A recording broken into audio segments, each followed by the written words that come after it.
High বন্ধুরা, আজকে নতুন ভিডিও নিয়ে দেখো চলে আসলাম।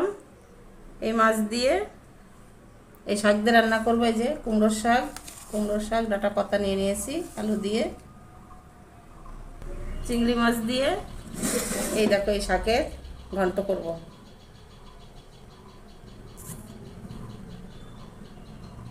লবণ হলুদ মাখিয়ে নেব মাছে।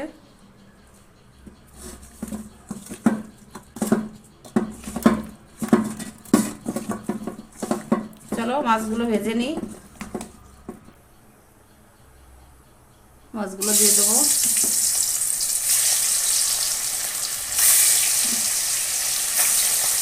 মাছগুলো উল্টে দেবো, উল্টে পাল্টে ভেজে নেব।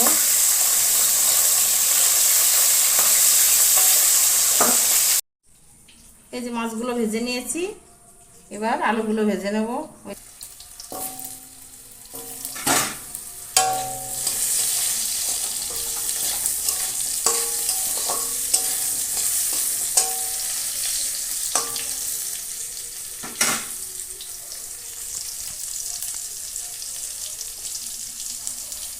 সামান্য হলুদ গুঁড়ো দিয়ে দেবো।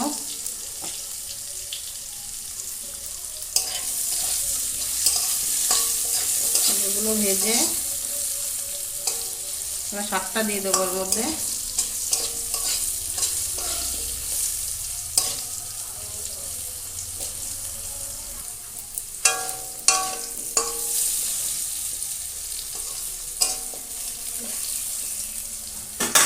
শাকটা দিয়ে দেবো।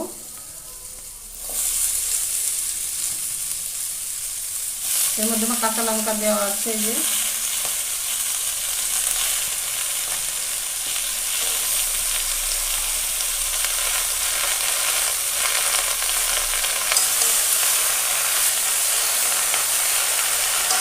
লবণ দিয়ে দেবো।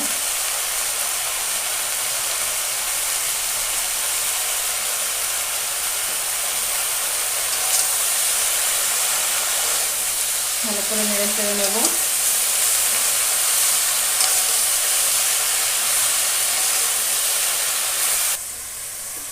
এই দেখো শাকগুলো কতটা কমে গেছে, একদমই অল্প একটু হয়ে গেছে।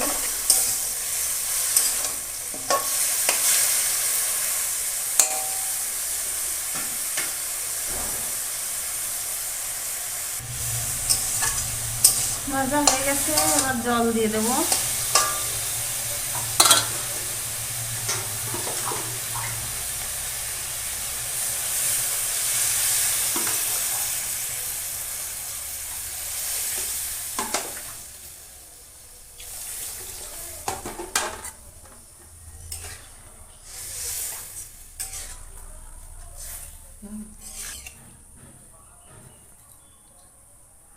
এই যে জল দিয়ে দিয়েছি, এবার ঝোলটা ফুটতে থাকুক।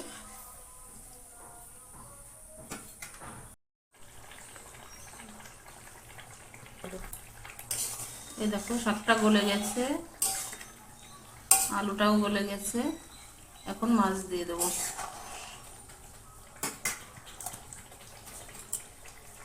মাছগুলো দিয়ে দেবো।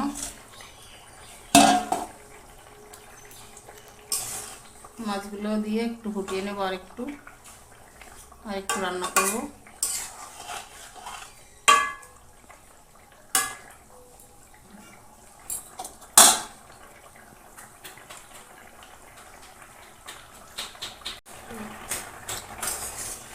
এবার নামিয়ে ফোড়নটা দিয়ে নেব। হয়ে গেছে।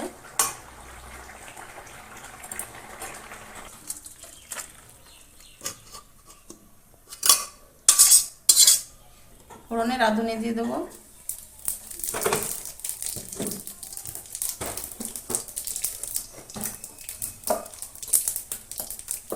তেজপাতা,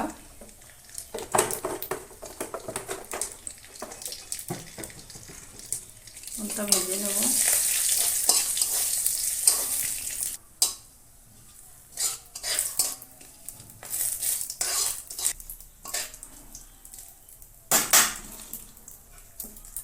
ঢেলে দেবো।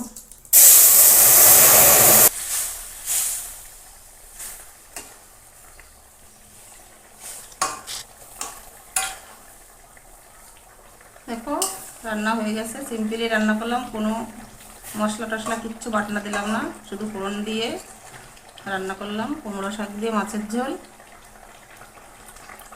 একদম হালকা সবজি, গরমে হালকা মাছের ঝোল, মশলা ছাড়াই, শুধু ফোড়নের তরকারি, শুধু রাঁধুনি ফোড়ন দিয়ে রান্না করলাম।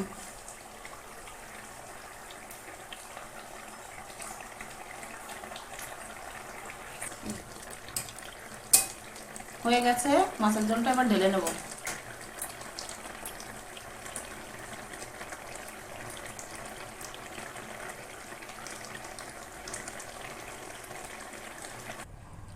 এই দেখো মাছের ঝোলটা রেডি, কুমড়ো শাক দিয়ে মাছের ঝোল।